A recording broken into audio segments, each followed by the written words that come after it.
Hey, good morning. Here we are musing again. I hope to amuse you this morning with some musings on emotion. In this category of things, we're going to be looking at the nature of emotion a little bit. I've been curious about this and wanting to speak on this. In the end of trauma course that we do, there are really these cycles of learnings that we have, and these cycles of learning are cycling through the nature of our experience. So we use this iSoma framework, and the iSoma framework it's an acronym for image, sensation, orientation, meaning, and affect. And so each week we go through each channel, and we're looking at each of these channels. And I've obviously, or I don't know if you know me, but I've spent time really developing expertise and information in all of those channels so that we can develop really a network understanding of how we operate.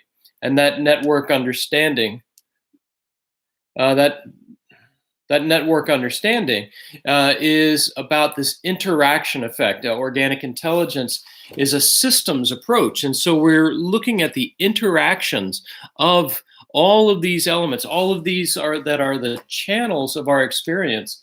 And in particular, there is this distinction between what is our internal awareness through image, sensations, the meanings or cognitions and affects, and the external. And the external then is the orientation, the connecting to the environment through the senses. But really, that's a phenomenological trick. That is, we really have, in a way, only internal experience. But when I'm orienting, I am connecting to the environment through the senses. So my experience is I'm sending attention outward. And in organic intelligence, we say that is the ability to have that online is the single best criterion for assessing overall biological resiliency.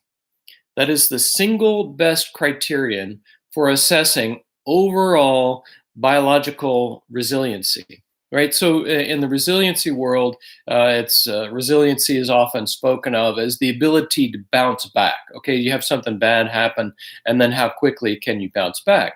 But from our standpoint here in organic intelligence, it's not so much just about bouncing back, it's about bouncing forward. It's about how not only you're adapting to the circumstances that are coming to you, but how you are co-creating those circumstances and increasing the availability of better outcomes.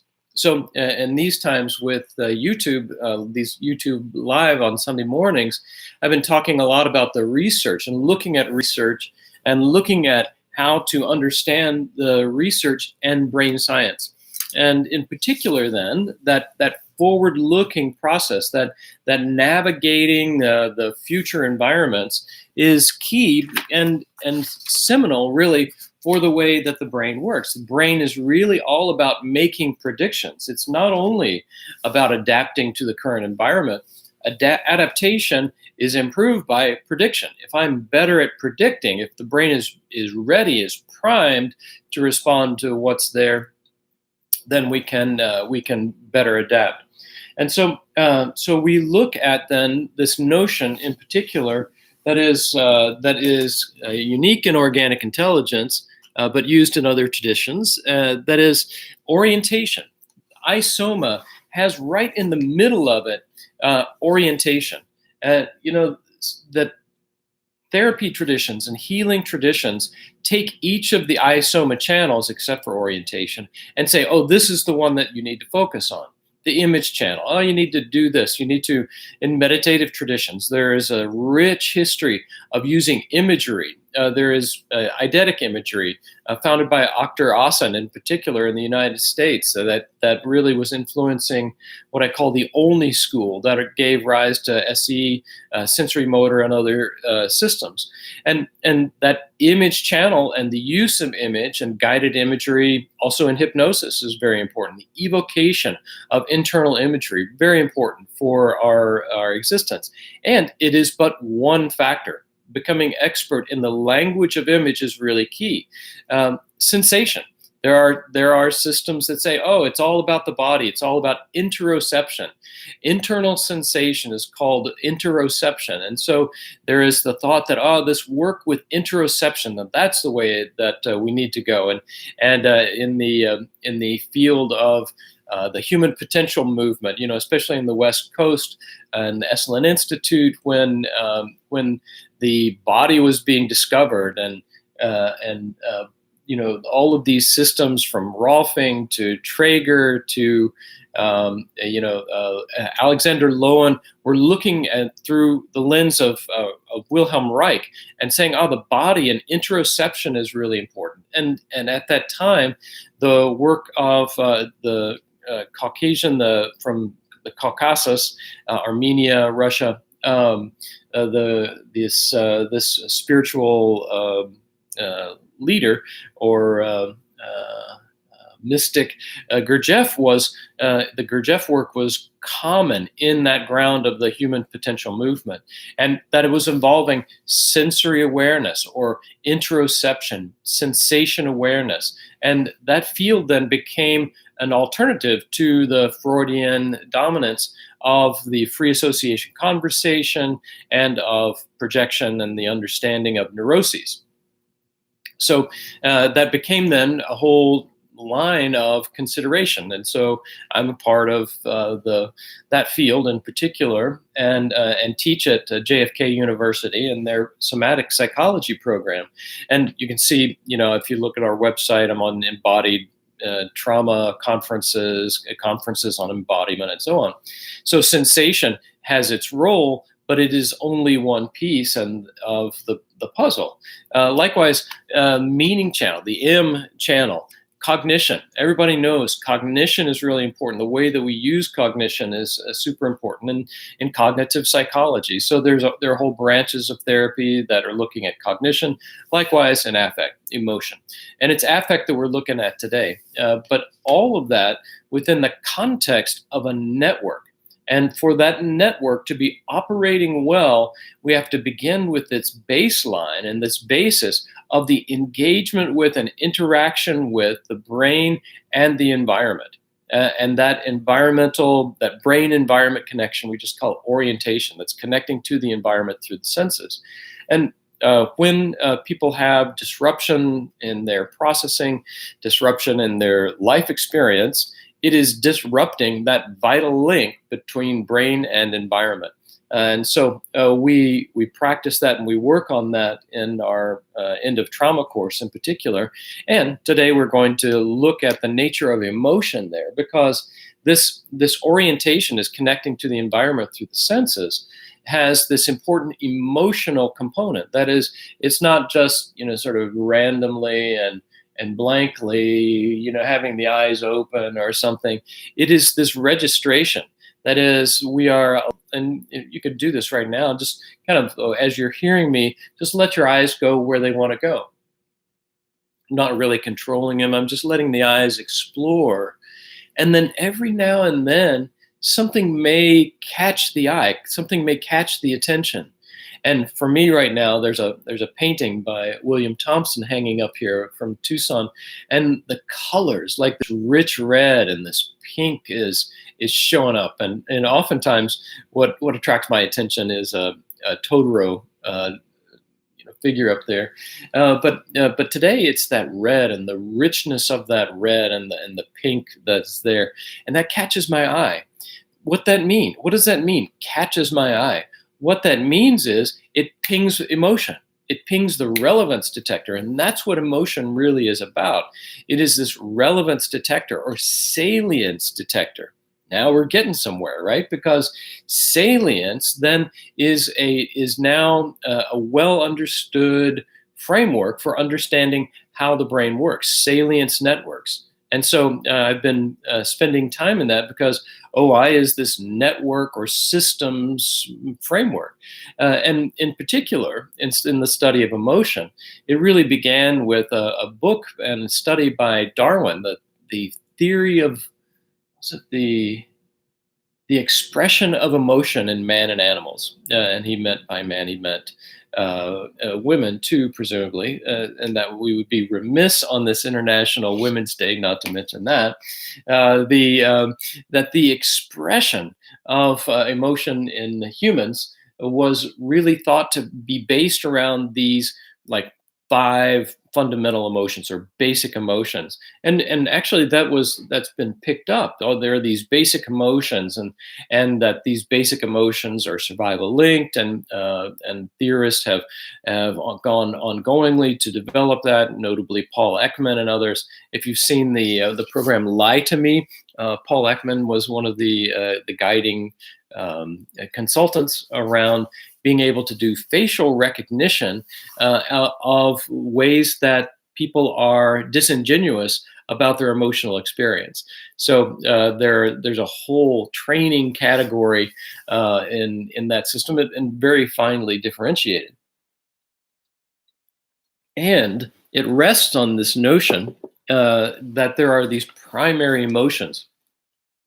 Another really stalwart person in this area of emotion is Joseph Ledoux.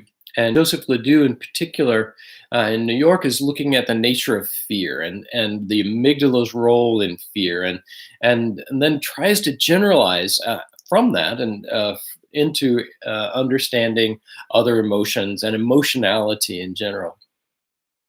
But really, these, like in Darwin, proposing that there are these major emotions, and I don't want to spend too much time on it because what I want to do is take another step. I want to indicate a direction I think that is more salient for us, to drop in a little verbal Easter egg there. And salient because we're looking at salience networks.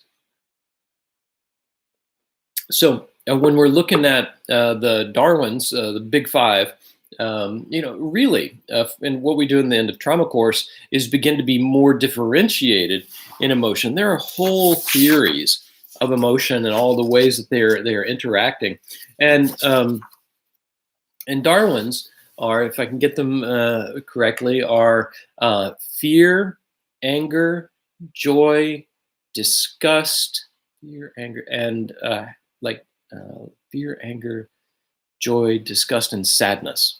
Fear, anger, joy, disgust, and sadness. And he says those are the ones that we share in common with other animals, which means they're arising out of the physiological substrate. And so these all have survival value and so on. But more recent research is showing something different, right? Because we have more emotions than that, and the research is really trying to delve into how does emotion arise, and does it arise from these primary emotions, the so-called primary emotions, and what we've been saying in organic intelligence is more about a network configuration, or I talk about constellations. So this itself is a constellation, iSoma, and we look at these channels in order to recognize that states are constellations of these components. That is, when I have an experience or a state, a state of worry or a state of anticipation, that is composed of various components that are also image related, sensation related. Somehow there's orientation to the environment. There is meaning. There are the cognitive areas, and then there are the affective areas. And to properly understand our experience, we have to understand our states as comprised of these varying levels of intensity on the varying levels of iSoma channels. So in OI, we're talking about, in particular, intensity, and we are tracking layers of intensity, and in particular using that framework of intensity and arousal to gauge how intense something is and whether it's going to be integrating or not. Integrating, as we begin to talk about integrating, we're again beginning to look at the salience network, and in particular the understanding of and use of clinically and personally of what's called the default mode. So we're almost there. We're almost to the punchline of this whole process, and so I've been looking at this article and other articles by important researchers in this area of emotion, and just to say that what they're suggesting is not like, oh, there is, like there's fear or there are other of these emotions that are so important, but in fact, there is a network, a multimodal network, and terms that are called domain general, like domain general. So there are contributions from the network, from our brain network, into the experience of emotionality that has many different nuances. And there are many schemas for these nuances. For instance, Plotchik has a schema like this, in which there are various qualities of emotion, various emotional experiences, and they are related in domains. And you get a little sense of the network of all of this. And you get a little sense of how things are related to each other, and they're overlapping and interacting. And that interactionist perspective is what's being borne out in the research. And so here it is. Here's the title, the thing to forget, the thing that is TMI from science. This is what the musings are all about. Functional connectivity dynamics during film viewing reveal common networks for different emotional experiences. Well, I'm going to read that one more time. Functional connectivity dynamics during film viewing reveal common networks for different emotional experiences. And I'm sure you're saying to yourself, well, yeah, everybody knows that. Of course. So, but what this says is that it looks at, and this is the general idea I want to get across, there's functional connectivity dynamics, and it's looking at the ways and parts and the ways that the brain is connecting in a network. And in particular, there is the salience network, and then also areas that are including, as others would expect, this area of the amygdala and the network patterns that are involved with the salience network. So in particular, when we talk about the salience network, we think in organic intelligence, we are looking especially at the nature of the default mode network. And the default mode network was originally thought to be kind of a resting state, like, oh, we're just going to rest and recoup and recover. But it is involved with the like non-active engagement with the environment, non-active processing.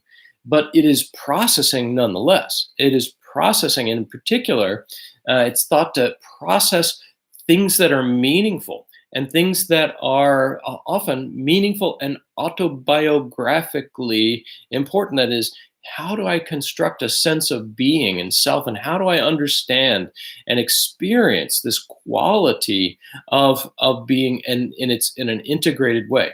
And it's that integration that's key. So whether we're talking about the integration of our iSoma channels that creates the sense, what Gendlin would call the felt sense of experience, or whether we're looking at the way that there is network within channels. In particular, today we're looking at that affect channel, the emotion channel.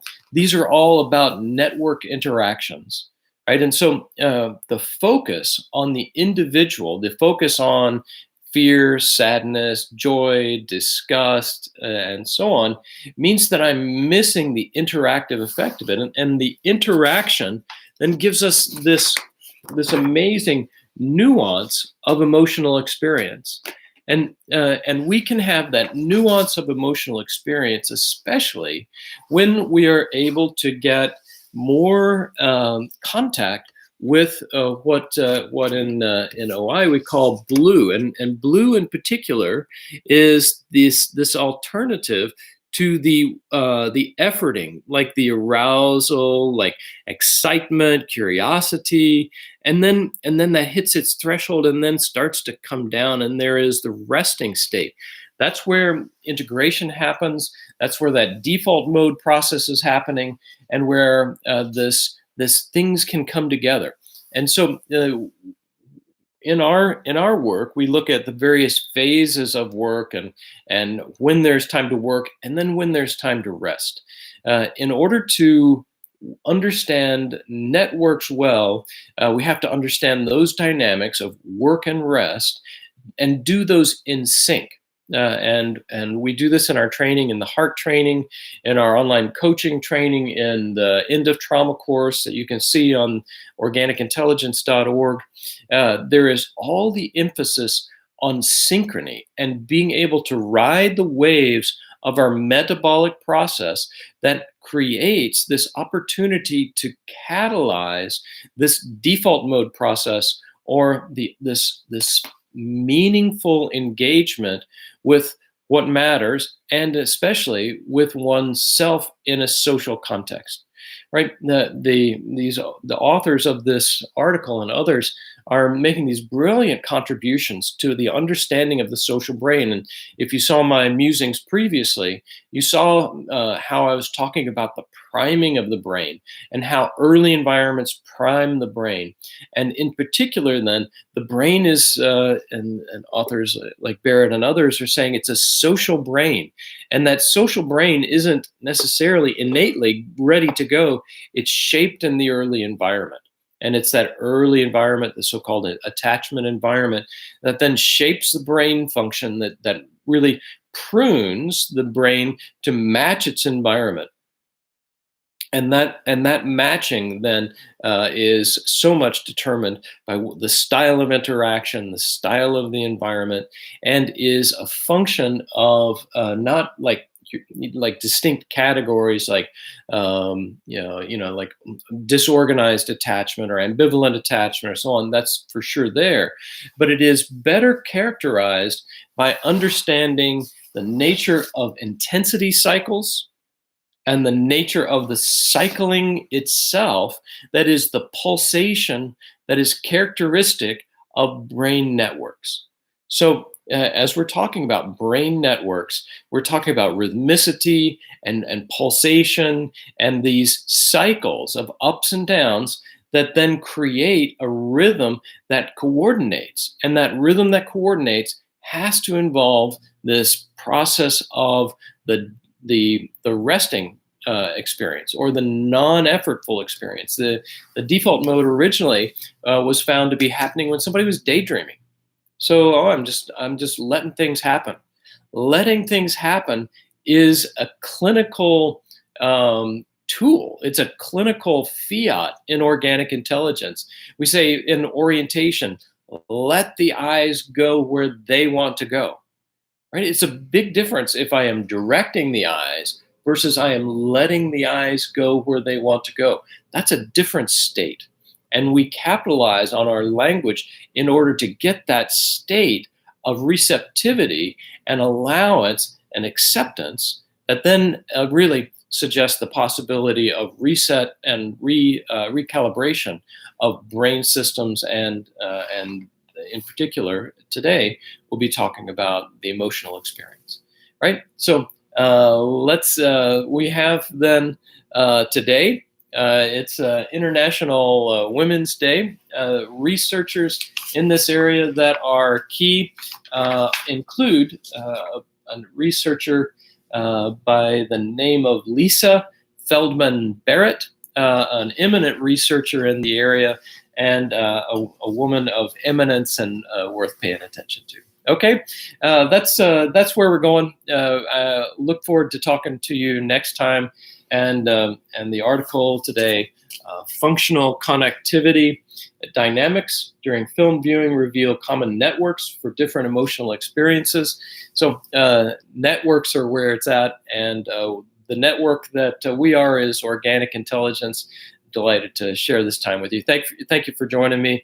We'll be back next week on this. Like the video and recommend it to some others. Let's talk again next week, and I'll look forward to being with you again and de-geeking my geekiness with you. Thanks for joining.